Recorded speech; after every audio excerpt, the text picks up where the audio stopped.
You're listening to The Voluntary Life, where you can hear ideas for finding freedom in an unfree world. Visit thevoluntarylife.com to connect with the show and hear all past episodes. Here's your host, Jake. Hi, it's Jake here. Welcome to The Voluntary Life. This is an episode about productivity, and it comes from an interview that I just did with Brett Veinotte on his podcast, School Sucks. Brett has been doing a month of episodes on productivity, and it's been really fun taking part in 2 discussions with him as part of the Productivity Month. In this episode, we talk about habits, the role of habits in productivity and in life. And the content is also highly relevant for all the topics that we talk about here on The Voluntary Life: entrepreneurship, financial independence, and finding more freedom in general. So I hope you enjoy the episode, and without further delay, here's my discussion with Brett. So, I'm really excited to welcome Jake Desyllas back to the show for the second time this month. Our first conversation, I say a must listen. We talked about the horizons of focus. That's a concept from David Allen's book, Getting Things Done. And it deals with something particularly grandiose, creating a vision for your very existence. But today we zoom way in to something as small and seemingly simple as what is the first thing you do in the morning when you get out of bed, and why? And then what do you do next? We're talking about habits. Now, habits and groups of habits together into routines like a morning routine may seem trivial, but Jake and I are going to discuss today how, for many of us, habits might indeed be the most important part of our larger systems of productivity. So that's it, folks. No time to waste. Let's get right to today's show. Big thanks again to Jake Desyllas for everything that he contributed to SSP Productivity Month. I highly recommend you check out Jake's work at thevoluntarylife.com. Thanks for listening, everybody. Have a great day.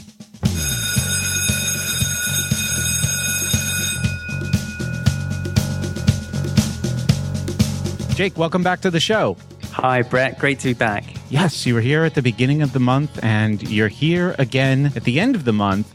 We're back today to talk about another very, very important subject in productivity that is often overlooked, and that is habits. Yeah. In fact, I think that habits is the one aspect of productivity in GTD that was a bit overlooked. You know, It's one of those things that I think David Allen didn't really cover in as much depth as I would have liked. So I do think it's a really important topic and one that kind of gets left out of GTD sometimes. Well, yeah, you've said that habits, even though they often might seem trivial, they are one of the most important parts, if not the most important part of a productivity system. Yeah. And I think habits, because we tend to focus on the big picture of like our projects that we want to get done, you know, it's a new year, I'm going to have, these are the things I want to achieve, and this is what I'm excited about at the moment, and these are the big goals that I have, and so forth. And so it's easy to think about those things, but habits are actually how you show up in the day to day, and that's where your character is demonstrated. And it's also where, you know, your all the things that are most important to you should really show up in the habits that you do every day. So although it seems like these are the kind of mundane things, actually habits are where you really demonstrate who you are. And not only that, but I think the thing that I really came to understand and I had to learn sort of the hard way for myself is that I find it easy to think about a big goal and something that I want to achieve, and then to think, right, I'm going to go for this. I'm going to put all my effort into it and, you know, really power through, and I'm going to get this done and make this massive effort. And then at the end of it, this goal is achieved. When actually the real power of habits is that the long, consistent process of doing something repeatedly every day or every week or month or whatever it is, that is so much more productive than the mad dash, you know? Yeah, it's this idea of slow and steady versus the New Year's resolution approach, right? Which are both approaches to change that people use. I know this time of year, the latter is much more popular, but the slow and steady approach, and I found this really over the course of 2015. This is something that we're going to talk about today in the development of some new personal daily routines, was much more effective than, the approaches that I had tried before, where I would say something like, okay, come Monday. Today's Monday, and Monday is always a great day to reset, or at least we think it is. And, if we find that we're really blowing it by Thursday, we can say, well, Friday, Saturday, and Sunday are shot, but wait till you see what I do next Monday. So, yeah. And then that idea that everything is going to change on that day. My last guest, Kevin Geary, talks about this mostly in the health and fitness sphere, which is the bank account philosophy, right?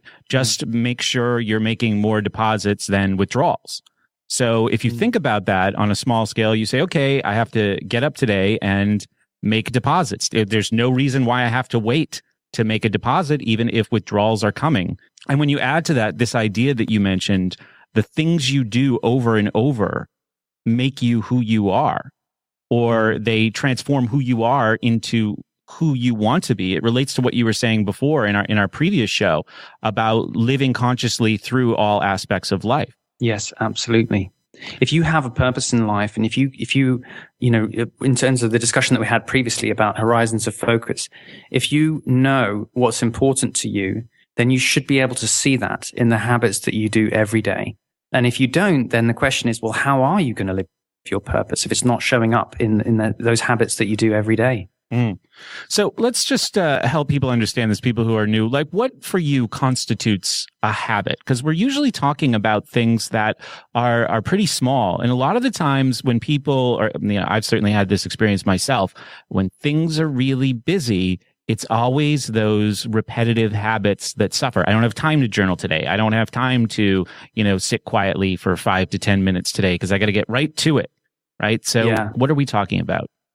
I think of habits as those things that you do repeatedly on a repeated basis. Maybe it's a daily habit, or sometimes like I have some weekly and monthly habits too. But the thing about habits is that they tend to be things also that have a trigger, that there's something that will get you to do this thing. And then there's also a reward, something that happens at the end of it, which is what makes you do the habit. And that's true for bad habits too. Absolutely. There may be things that you don't feel good about doing repeatedly, but you know that there's a trigger.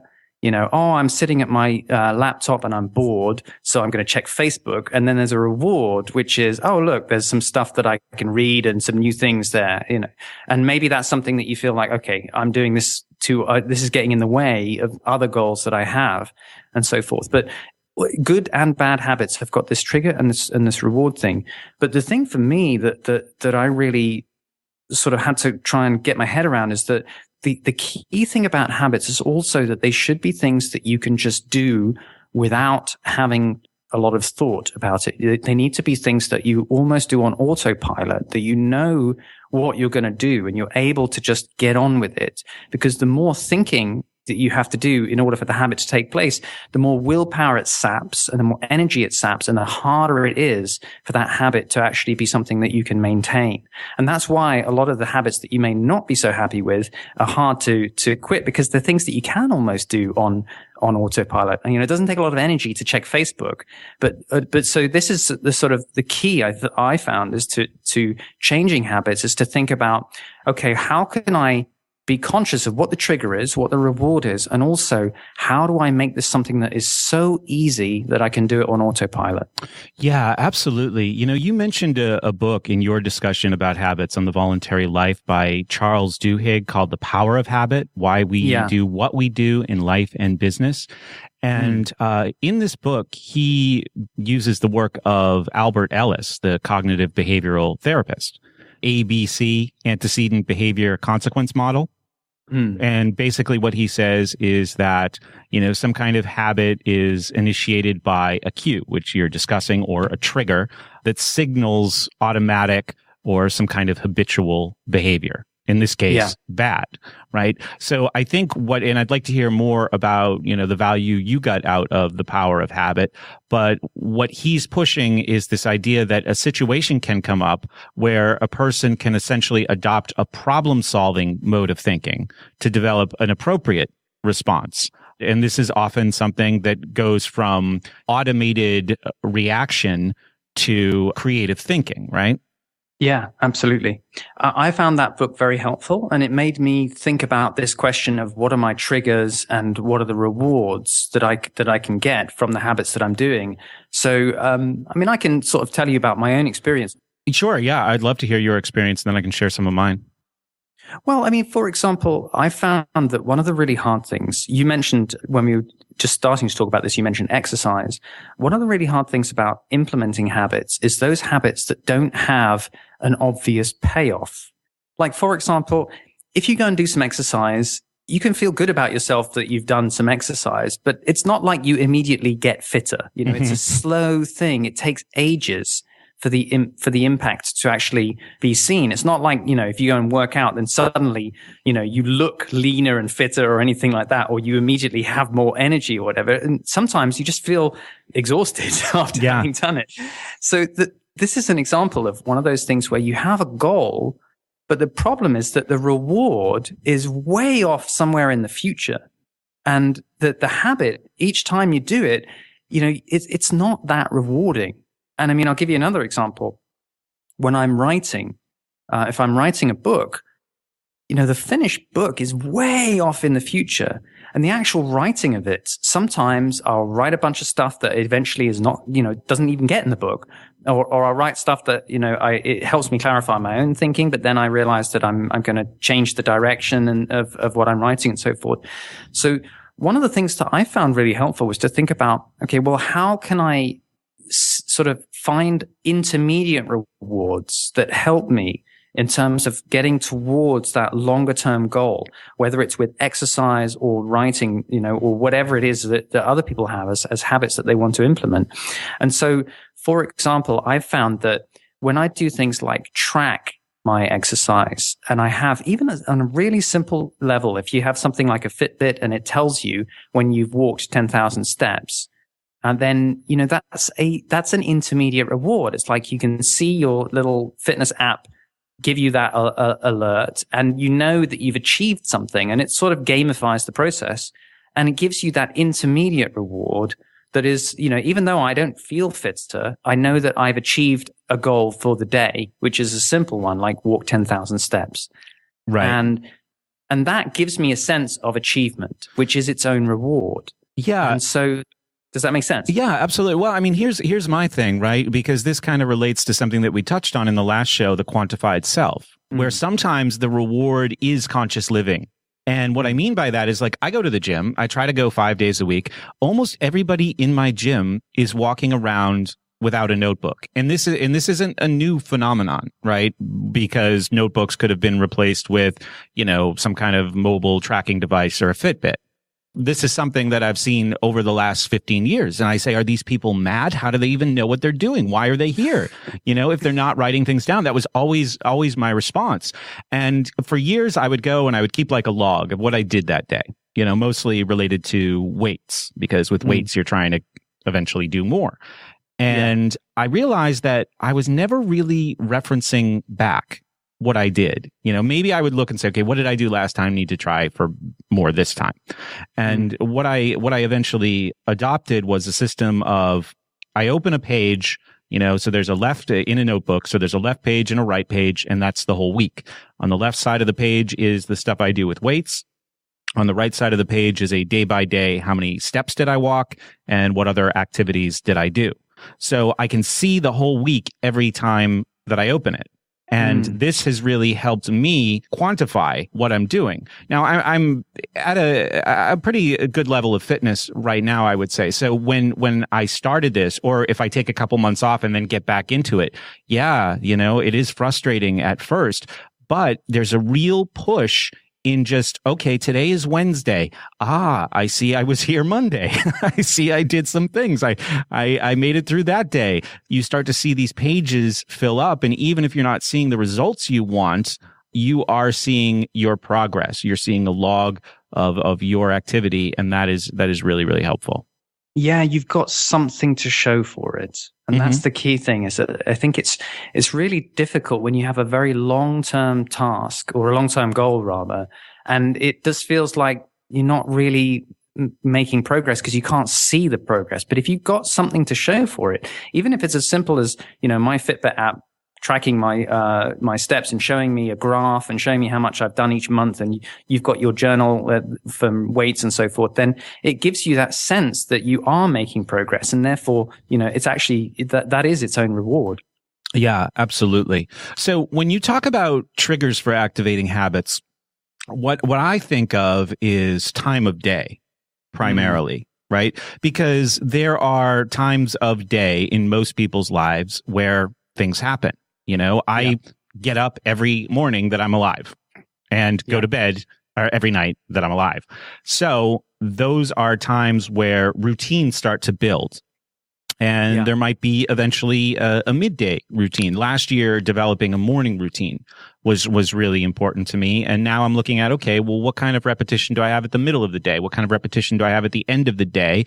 And what kind of beneficial things can be added into those spots? So does that relate to the triggering or cues for positive habits being developed? Time of day? Yeah. I mean, I find that really helpful, especially because you can look at your day and think, what do I really want to get done that's important? And I mean, another book that I found very helpful thinking about this is a book called Willpower by Baumeister. And he makes the point that, you only have a limited budget of willpower in a day, and that it does cost you energy. It costs mental energy. It actually uses up glucose to think through and make decisions about things. So if you want habits, if you want to make sure that you get important things done, you can think about when to do them. And for example, when I'm writing a book, I always write in the morning, because that's the time when I want to get the most important thing done, just doing my writing. And so having those time triggers is really helpful, especially when you want to think about when would be a good time to do things. And also because it means that you can, for example, if you have a morning routine, you can do things on autopilot. But there's another way of thinking about triggers too, which is to train your mind to associate an activity with the triggers that you want to use for it. So for example, I have a playlist of music that I listen to when I'm writing. And that playlist, I change it, probably like once every 6 months to a year, but it generally is pretty much the same thing that I'm listening to. It's usually instrumental. And when I'm writing, I put one app in full screen mode and I'm listening to that music. And that's another signal like, okay, this is writing time. This is what I'm doing now. And you can build whatever triggers you want into your routines to make yourself feel like this is the time when I do this particular thing. For example, I know some people who enjoy when they're doing a weekly review, they're getting things done review. They like to go to, one guy likes to go to Starbucks, and he has a special order that he orders every time. And it's his treat for when he's doing his weekly review is to go and sit in a cafe and be out of his normal environment. And that sort of triggers his mind to think, okay, now it's a different thing from my normal routine. Now I'm having a review and I'm going to have this coffee that's my kind of treat for doing it and so forth. So I think time triggers are great, but you can build in as many different types of mood triggers as well to give you the sense of like, okay, this is telling my brain that this is the time to do that thing I keep doing whenever this music is playing or whatever. Yeah, absolutely. I want to talk a little bit more about willpower. So we'll put a bookmark in that. But the opposite of triggers, positive triggers, is this kind of friction that we encounter. And I've experienced this where I say, okay, every day at 3:00, I'm going to do this thing. And maybe we could even use going to the gym. Like I had on my calendar for the longest time, 2 p.m. gym. And then like 1:45 rolls around and just, every day is different. And I'd be like, well, why would I do that right now? So that doesn't make any sense right now. I don't feel like going right now. I usually feel like going either at, 4 or 7 p.m. or something like that. So we can actually, just by trying to shove something into the day, create a kind of friction against the development of a habit, right? Yeah. I mean, I think that the biggest friction I experience is when a habit is something I want to do, but I can't just do it on autopilot. The friction is the thing that's stopping me doing it on autopilot. Like I have to think about, oh, wait a minute, what do I need in order to do this habit?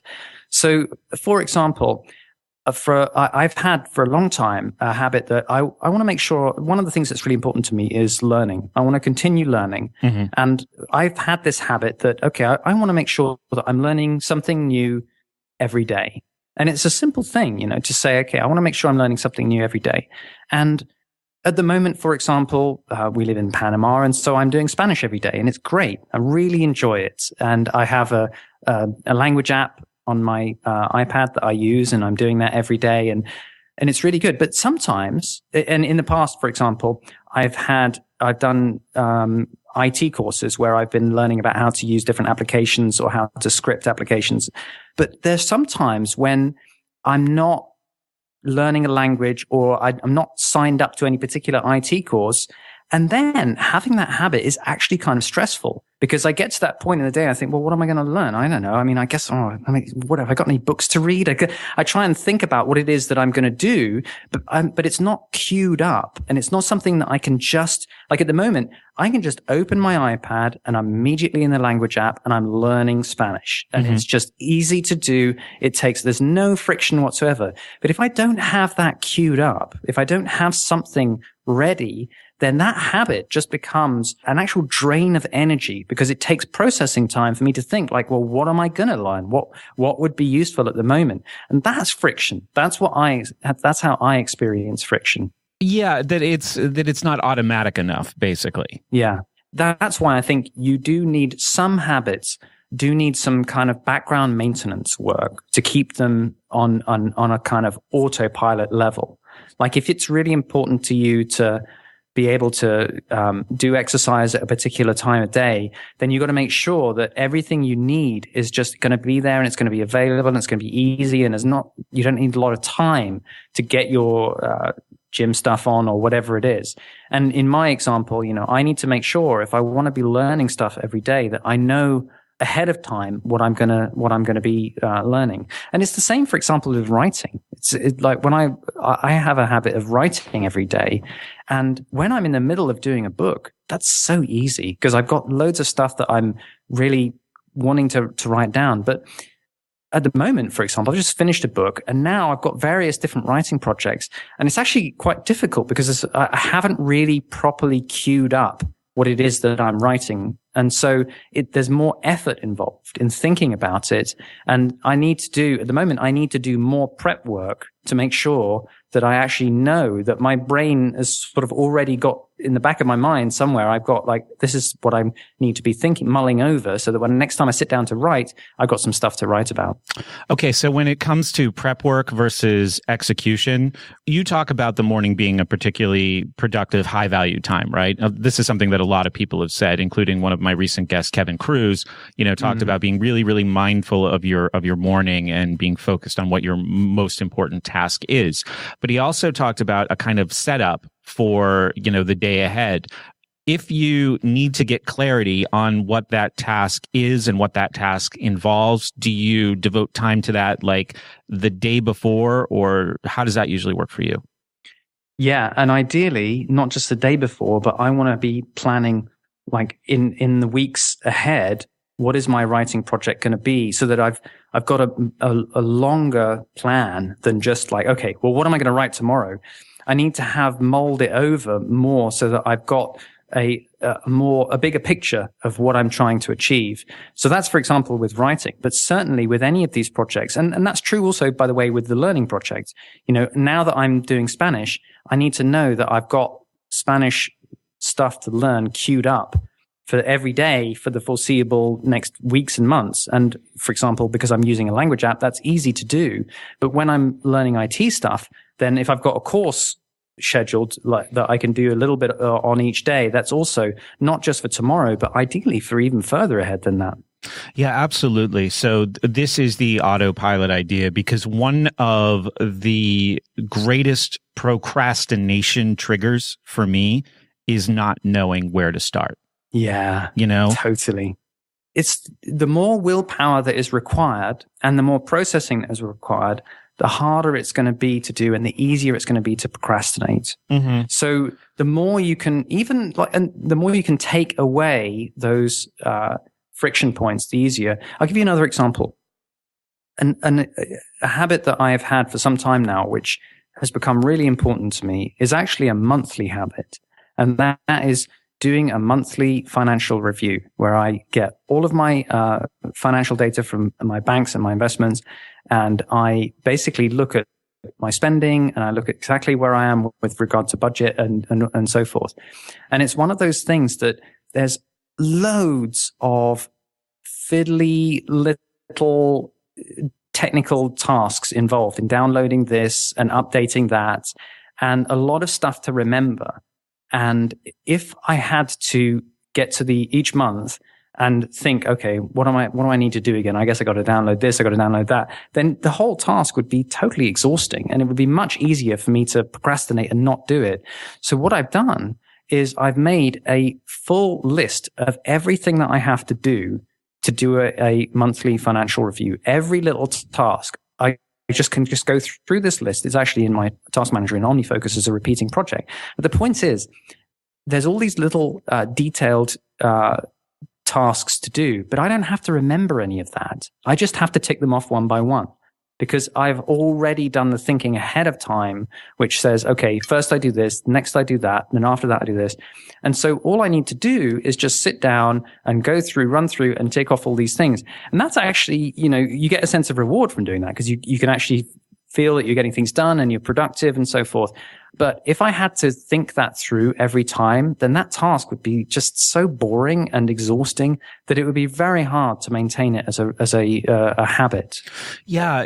Earlier this month, like right at the beginning of this month, I realized that the production flow for the podcast was going to change. We were working with a sponsor this month. There was going to be extra things added onto the show. The ways the shows were presented as finished products was going to change. And it was a bigger project than it had been in the past. And I wrote out just a step-by-step production flow. And I don't think I fully realized it while I was doing it, but I guess I had learned that lack of clarity stops productivity in the past. So when you have that thing that is going to repeat, whether it's 9 or 10 times a month for me, or even just once a month for you, reducing those obstacles by having a clear map, or really a clear path to walk, is enormously beneficial. Because whenever I can even recently remember working on complex projects and saying, okay, I'll sit and I'll just pause for a second and I'll say, what's next? And then the next thing I know, I've gotten up, I've walked out of my office, I've wandered down the hall. I don't even know why. I don't even know where I'm going, right? I'm on autopilot, but not in a productive way. I just hit some kind of a roadblock and wound up wandering away from the thing that I was doing. Yeah, absolutely. So that hasn't happened as much using a production flow map for that process. Yeah, and the great thing is that there's so many more benefits once you do that as well. Because if you map out your production flow, then not only is it going to help you, those bits that you just need to do as habits that you need to tick through, they will take less mental energy and will be easier to do, which means that you don't need to do them in your prime time. You can do them sometime late afternoon when you're starting to get exhausted and, when you've already done really creative work for the day, because they don't take any mental headspace. But not only that, mapping it out not only helps you with your habits, but it makes it very obvious where there are things that you could automate or things that you could potentially delegate or other things that you don't necessarily need to do. It's just a way of being more conscious about your work, which can have all these other potential opportunities to then not even do that anymore, but, automate it, script it, or give it to somebody else to do. Yeah, absolutely. And I think the morning routine works that way as well. I think like mental clarity hits after I've been up for a little while. right? Right. But I have a list. It is, it's in Evernote, and I check things off every day, and it is written out and pasted to the back of my bedroom door. Like, these are the things that should happen before you leave this room, and these are the things that should happen immediately after you leave it. And I find that is really, really helpful. And putting everything on there, even the simplest things like make coffee or tea, because it moves me to the next part of that routine. Once I have the tea or the coffee made, I can sit down at my desk and I can write in a journal. Do you have a specific routine that you follow each morning? I do, yeah, and I've actually it's changed because we have come to Panama and we're in a different house now, and we're we've got a different environment, and so because one of the things that I have been doing since we got here is I've decided just to do exercise first thing in the morning. Back when we were in the UK, I got up and my morning routine was, before anything else, I want to write, because that was really what gave me the sense of, okay, this is now the most important thing, that if I get this done, then my day is really set up, and that feels really good.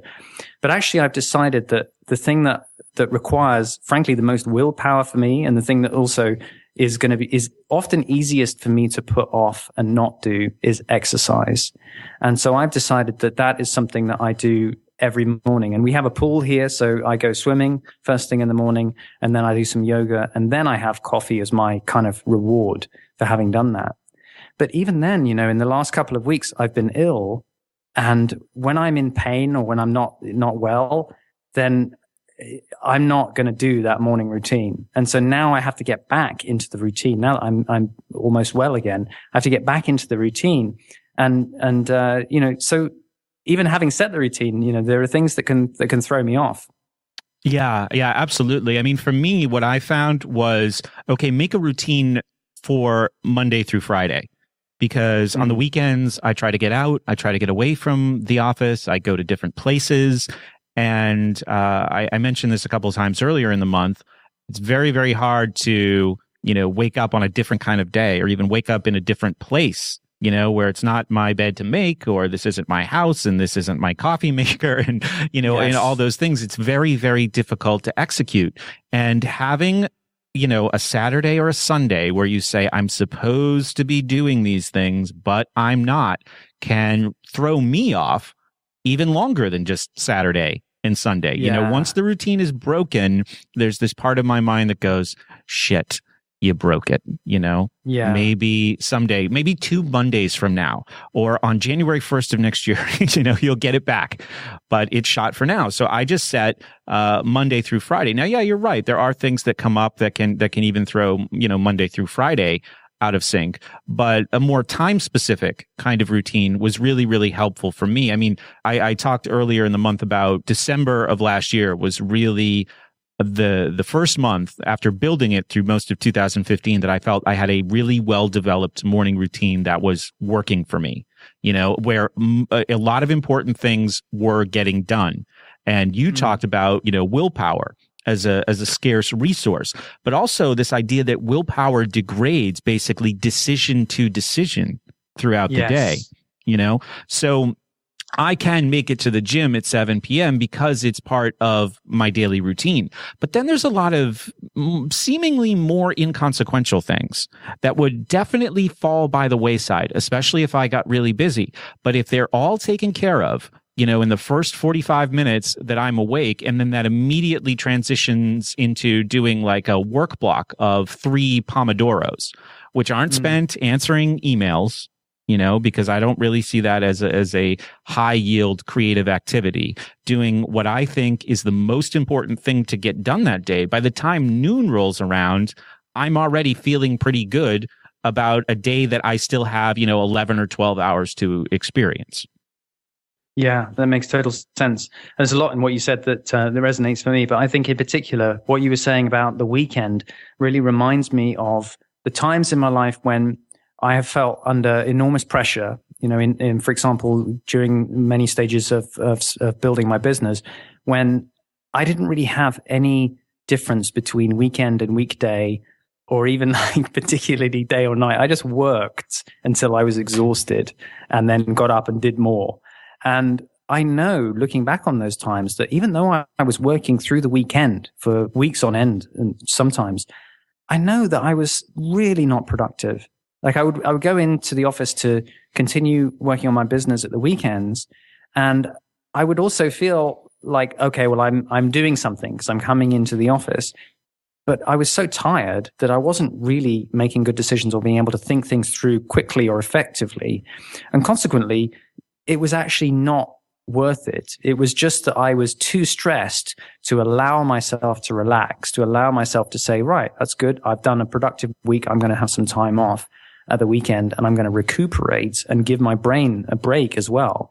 And I realize now that is a really bad plan to try and just power through everything. That with routines and habits, especially ones that require willpower and especially ones that require decision making, you have to rest and you have to be able to have productive time where you're working on something very intensively, and also have time where you recuperate, where you get good sleep, and for example, where you actually have a relaxing time at the weekend with your partner or, friends or whatever you're doing. You have time to have more to your life than just trying to get these, most important tasks done.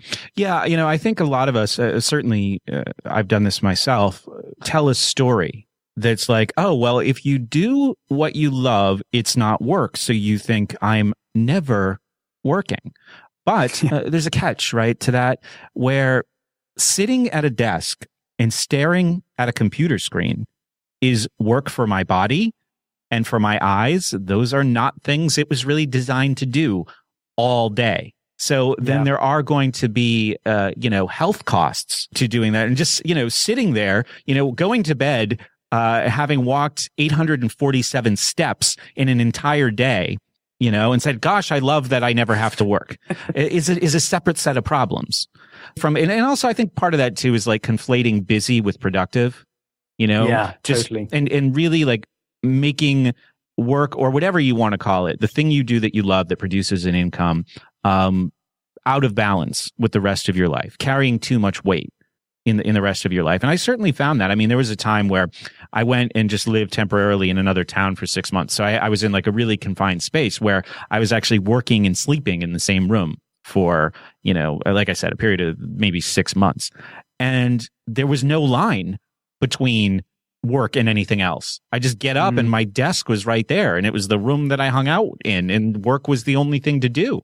And, I got a lot done, but it wasn't sustainable. And the rest of life, especially like a social life, was really, really out of balance because of that. It really comes back to that point we were talking about earlier on about triggers, that if your work and your social life and your home life and your recuperation, if it's all happening in one room, in your bedroom with a desk, then there's no triggers to tell your brain, okay, now's the time to relax. Now's the time to think about work. Now's the time